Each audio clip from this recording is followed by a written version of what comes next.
It certainly stirs up the most visceral and horrific memories of the October 7th, 2023 attack by Hamas against communities in southern Israel. But that attack itself echoes in my mind as I see what happened in Jammu and Kashmir. Prime Minister Modi has pledged to root out these terrorists. He has the full support of certainly my organization and my country. It is not surprising that when terror strikes India, you will see expressions of solidarity, of support, of sympathy, condolences by leaders of the United States. It certainly stirs up the most visceral and horrific memories of the October 7th, 2023 attack by Hamas against communities in southern Israel that left 1,200 dead and resulted in the capture of 251 individuals, men, women, children, babies, grandmothers, grandfathers. It was a massacre, and it was brutal, and it has left a very deep scar on the people of Israel, and of course has resulted in Israel's furious and totally justified attack against Hamas, which unfortunately is embedded in a civilian population, cynically embedded in a civilian population, which has led to a great number of casualties. But that attack itself echoes in my mind as I see what happened in Jammu and Kashmir just a couple of days ago. Brutal attack, innocent civilians who were vacationing, some on honeymoons, as I recall reading, in the most horrific way. Gunmen coming up and talking to people and then shooting them in the head, clearly singling out Indians, Hindus. I guess there was one Nepalese among the 26 dead, but otherwise they were all Indians. So a targeted series of brutal killings, a terrorist act that I'm sure has shaken India to the core, and I know has also horrified people around the world. The reactions that I've seen from world leaders, pouring in from President Trump, from the Israeli government as well, and from people, common people, not just the leaders of governments, just reacting in horror and in solidarity with India as it faces this enormous trauma and heartache. So in that way, in the fact that it was a terrorist attack against innocent people enjoying life, enjoying the scenery, going about their business or on vacation, people who did not deserve this and who were singled out in a very brutal way to send obviously some kind of political message, one presumes, is in some ways, of course, does have some echoes of what happened on October 7th, 2023 in Israel. Right. You did mention about, targeting a certain set, like targeting Indians, you said. Now, do you observe shared tactics in the Lashkar-e-Toiba's operations and Hamas's operations, particularly regarding the targeting of civilians based on religious identity? Here it's the Hindus, in Israel it was the Jews. Well, yeah, that is, of course, a characteristic of the issues that that terrorists have, as we have seen, have typically held as their motivation is to attack the other, to identify the other as somehow an evil that needed to be wiped out in some genocidal campaign. So it's certainly characteristic of Hezbollah's feeling about Jews. It's certainly characteristic of certain movements that have targeted Hindus and have targeted Indians generally. There are other instances in other parts of the world where other sects people who believe in certain faiths or a certain ethnic background who are targeted specifically because of those characteristics. So yes, in that way there is a real similarity. Obviously, I don't know very much about this resistance movement, as I recall reading, the group that has been identified as responsible for this. But I believe it must have some similar characteristics to other terrorist movements that we've seen that have an extremist, perhaps an extremist religious orientation or an extremist political orientation that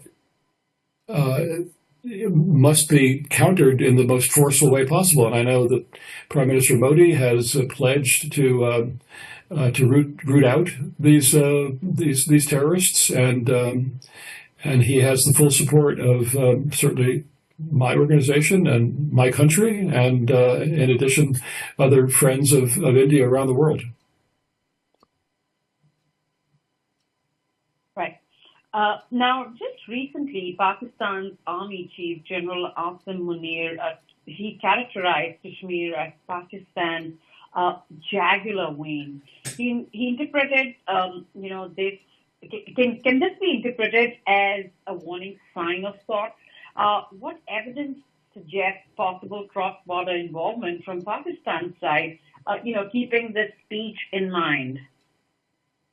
Well, again, it's early days, but it doesn't take too large a stretch of the imagination to imagine that there is, if not outright funding of support for this movement, this terrorist band by elements within Pakistani society or the military or the intelligence services or some agency or another of the government, that at least such a movement, such a force could operate with some degree of freedom in a society that has the clear motivation to drive India out of Kashmir. So it's conceivable. I can't tell you that I know for sure, nor have I seen evidence that this was somehow directed by Pakistan. But again, it's not a big leap of the imagination to understand that there may have been some Pakistani involvement or acceptance of the existence of this terrorist force, because there's a history of terrorist activity that has been either directed by or acting with the full understanding of the authorities in Pakistan, directed at India. Now, is there a potential connection between the timing of this attack and Pakistan's recent removal from the FATF grey list? I'm really not an authority on that. It seems to me that that could be some connection, but I also think that there could be a connection with the fact that the American vice president was visiting India at the time, and that maybe there appeared to the terrorists some advantage in doing something at that moment, that it would grab even greater international focus and international attention to whatever horrific cause they appear to be trying to pursue.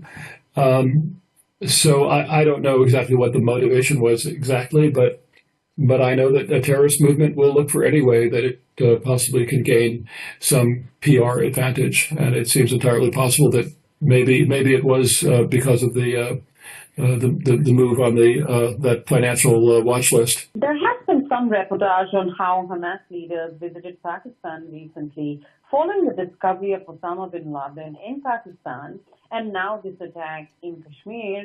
Is Pakistan reverting to its reputation as an epicenter of terrorism?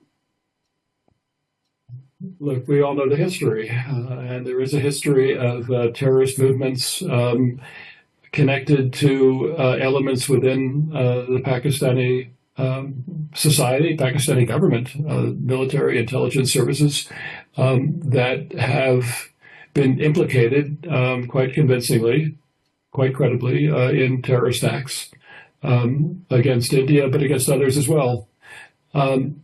So it isn't a leap of imagination to bring us to the conclusion that there might be this ongoing trend within certain elements of Pakistani society, either directly under the control of the government or tolerated in some way by elements in the government.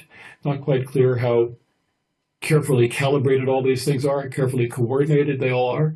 But yes, is there some possibility that there continues to exist in Pakistani governing circles those who are very comfortable dealing with extremists, with terrorists who have their own agenda that in some way meshes with the agenda of Pakistan, including an agenda to do whatever it can to destabilize or throw off balance the Republic of India?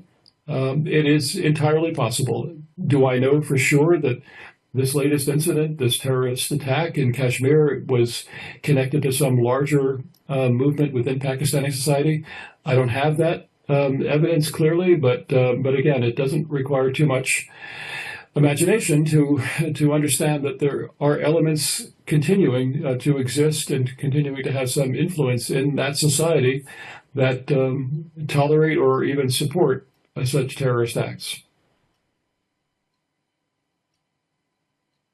Now, there may not be a lot of reporting on this attack here in the United States, but leaders, including Prime Minister Netanyahu, President Trump, President Putin, they quickly condemned this attack. What message does this international response really convey to India and the world?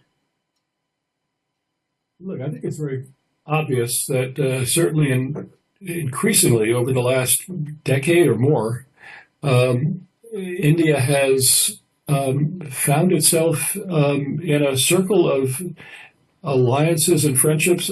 Alliance is probably too strong a word because I know there's a proud tradition of independence in Indian foreign policy and a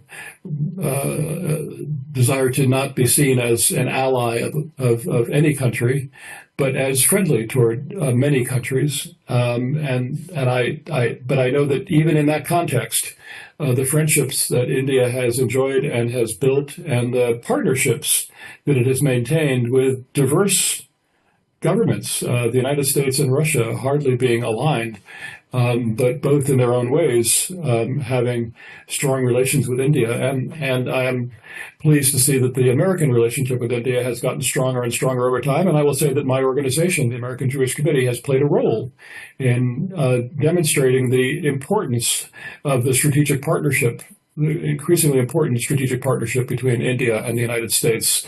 So it is not surprising that when terror strikes India, you will see expressions of solidarity, of support, of sympathy, condolences by leaders of the United States and France and Arab countries and the State of Israel and Russia toward India and the people of India.